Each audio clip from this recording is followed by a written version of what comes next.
Bonjour mes frères et sœurs, et ce matin, nous allons continuer notre étude sur le chapitre des paraboles, et nous allons regarder la première parabole, qu'on appelle aussi la parabole du semeur. Notre bon Père du ciel, merci. Merci que tu nous instruis. Tu nous instruis afin qu'on, comme on a vu hier, qu'on comprenne le mystère du royaume de Dieu. Ô Seigneur, c'est un grand bonheur, une grande joie de savoir que Dieu règne sur nous. Que tu es notre Seigneur, que tu es notre roi, que tu es notre maître. Que tu es celui qui gouverne nos vies, qui dirige nos vies, qui guide nos vies.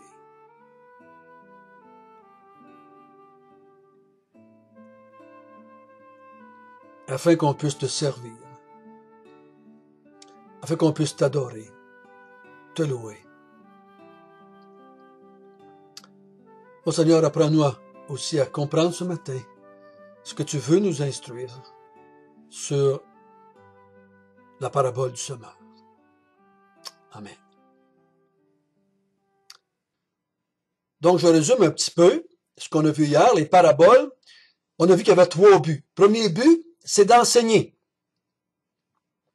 C'est d'enseigner le mystère du royaume de Dieu.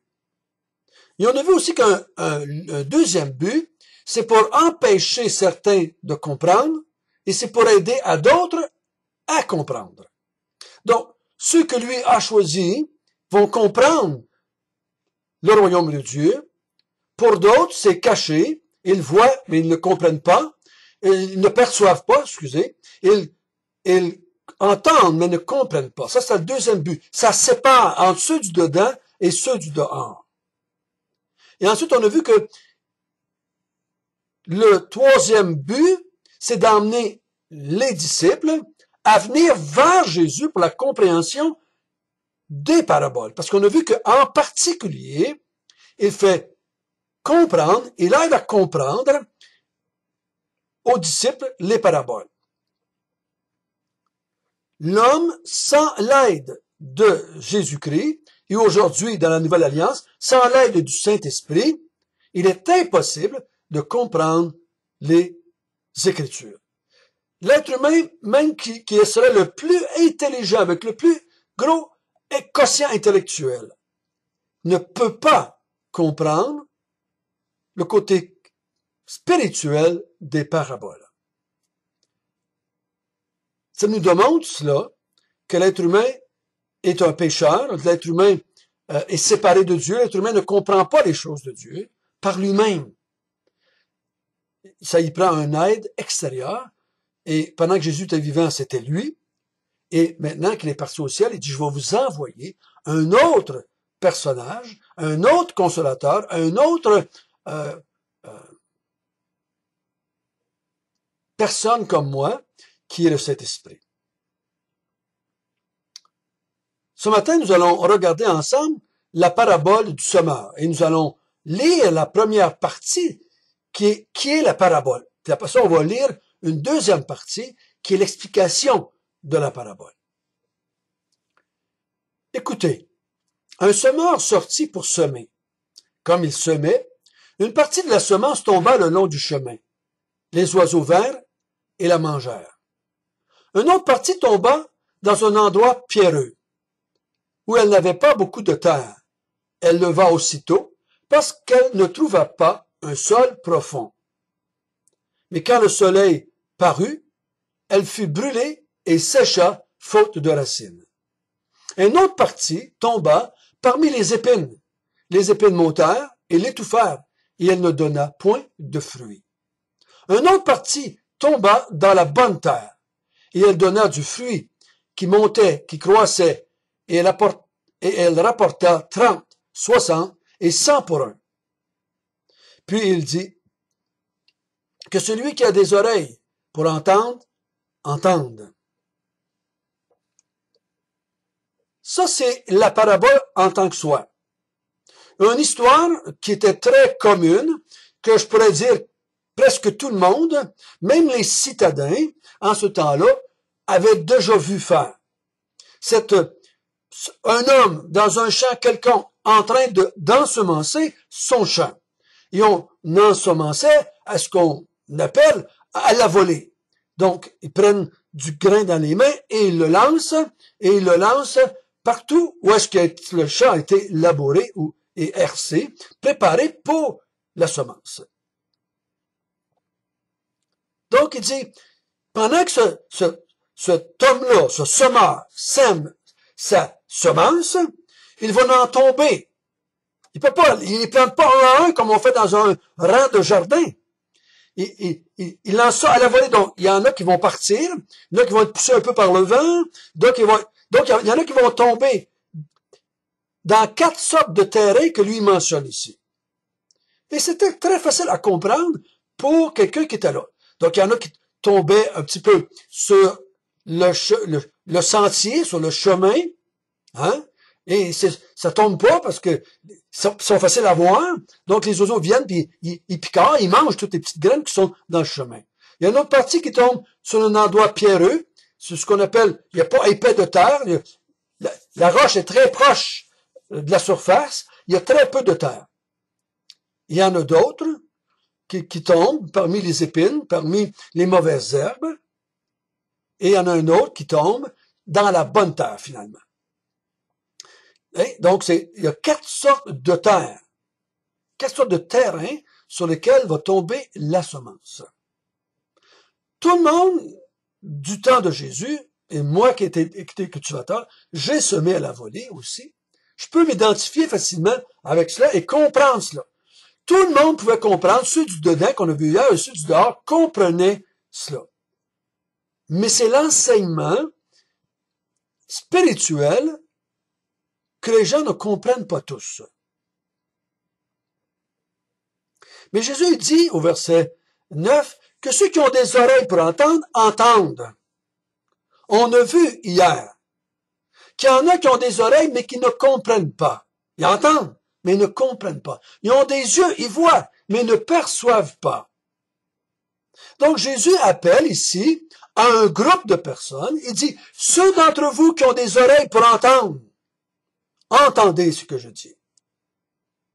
Il y en a d'autres qui n'entendront pas plus que l'histoire. Ils n'en saisiront pas le sens spirituel. Ils ne comprendront pas le mystère du royaume de Dieu. Regardons maintenant l'enseignement que Jésus fait, l'explication qu'il va donner en particulier, on a vu, à ses disciples. Du verset 10 au verset 13, on a vu ça hier, les disciples viennent et ils lui demandent qu'est-ce qu'il veut dire. Pourquoi qu'il enseigne par parabole et qu'est-ce qu'il veut dire par cette parabole du semeur? Donc, regardons l'explication que Jésus donne de l'enseignement de la parabole du Seigneur.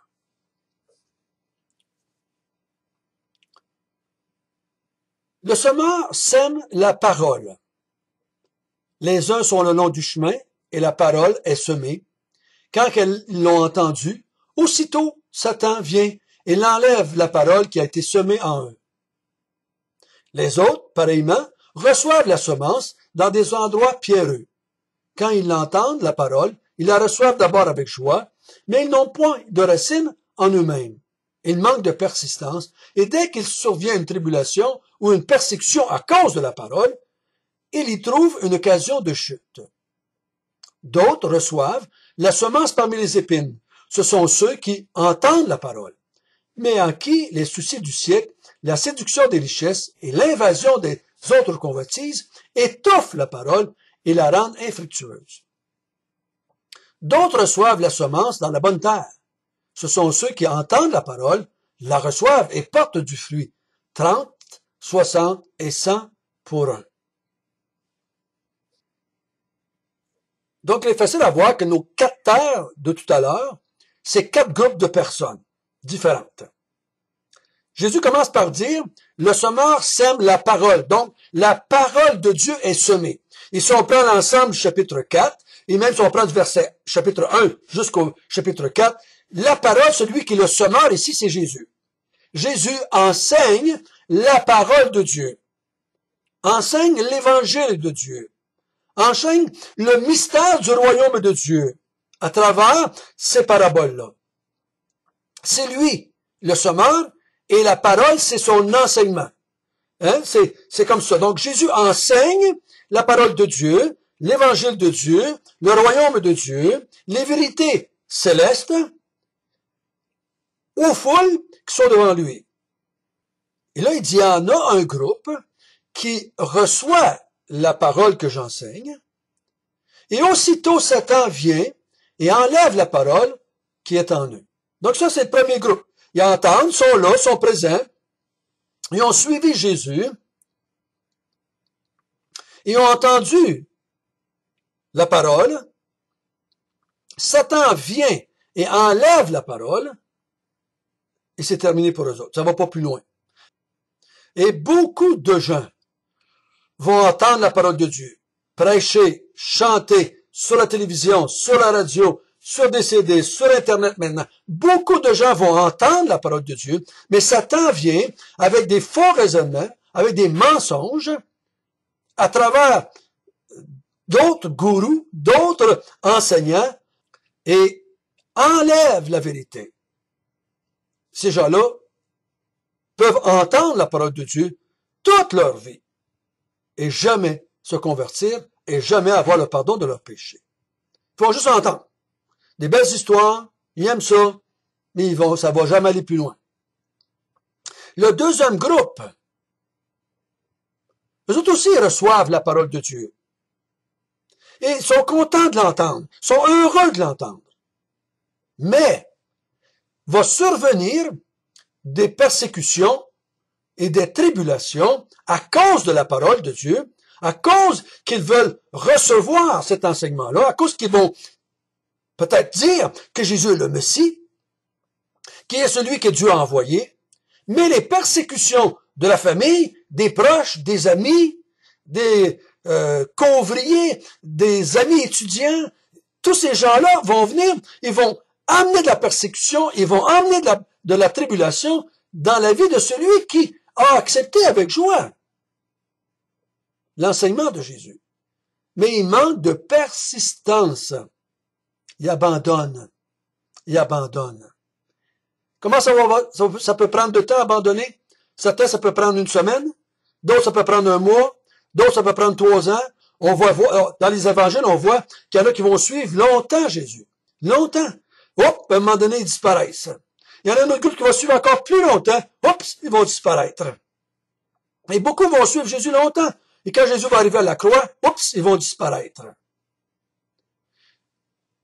Celui qui ne persiste pas jusqu'à la fin ne se convertira pas et n'aura pas le pardon de ses péchés. On appelle ça des fois dans d'autres passages la persévérance des saints. Les croyants vont persévérer jusqu'à la fin. C'est ce que Jésus voulait dire quand il a dit « Ceux qui persévèrent jusqu'à la fin seront sauvés ». Si, pour une raison quelconque, que tu abandonnes, moi j'ai vu des hommes, des femmes qui ont abandonné l'Évangile, qui ont rejeté l'Évangile à cause de la persécution, de la tribulation d'un conjoint, ou des enfants, ou des parents. Ils considèrent que leurs amis sont plus importants que l'enseignement de la parole et abandonnent la parole au détriment des amis. Le troisième genre de groupe qui a là, qui entendent la parole de Dieu, c'est les autres, ils la reçoivent parmi les épines, parmi les mauvaises herbes. Et ça va croître. Donc, pendant un temps, on a l'impression que il va vraiment comprendre, il va vraiment continuer, ils vont vraiment persister, mais les mauvaises herbes aussi poussent et finalement étouffent la semence et elle ne portera jamais du fruit. Et Jésus dit qu'il y en a beaucoup qui vont entendre la parole de Dieu, mais à cause de leur désir des richesses,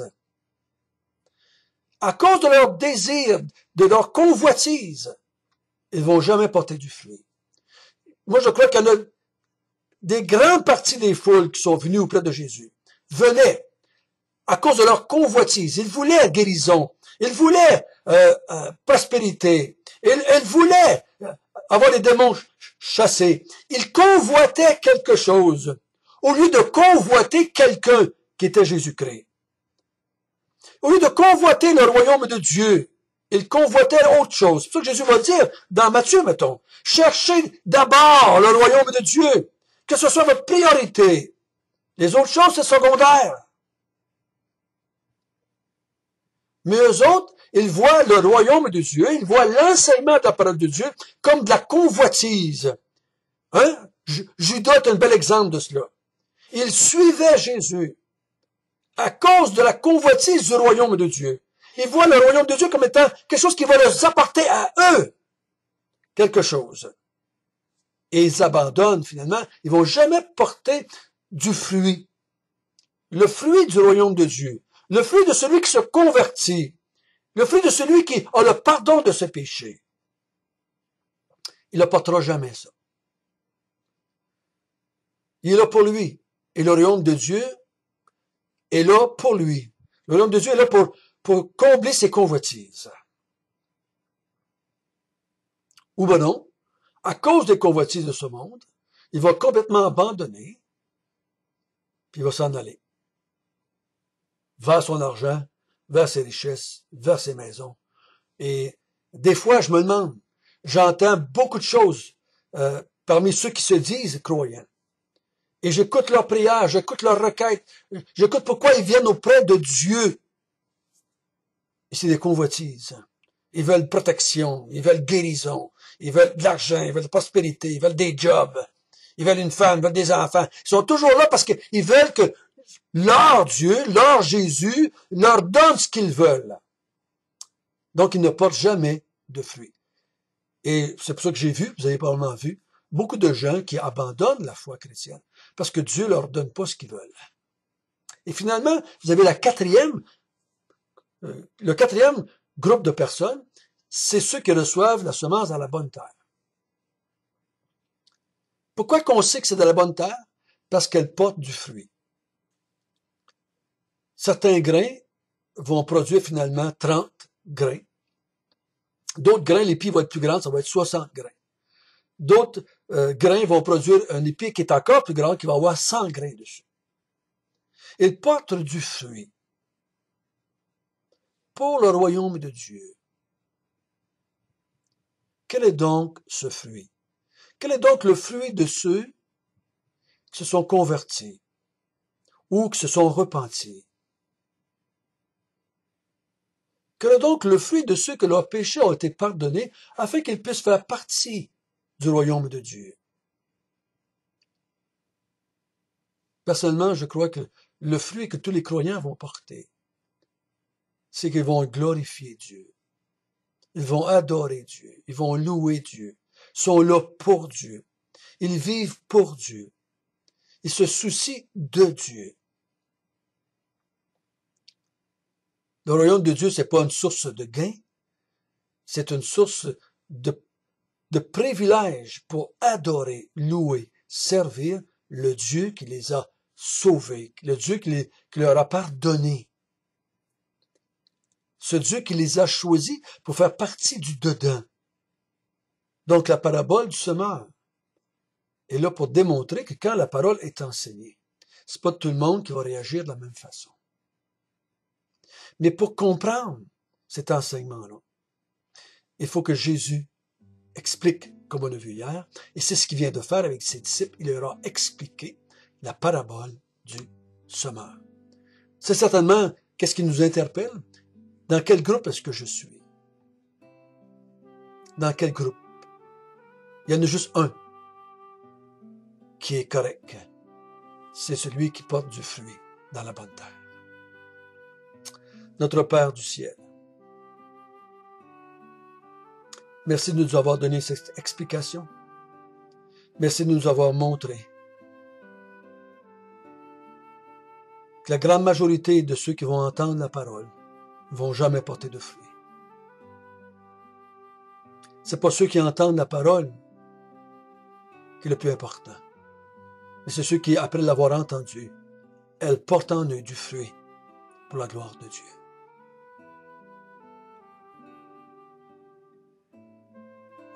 Ceux qui sont de la bonne terre vivent pour Dieu, vivent pour le royaume, vivent pour la gloire de Dieu. Au nom de Jésus.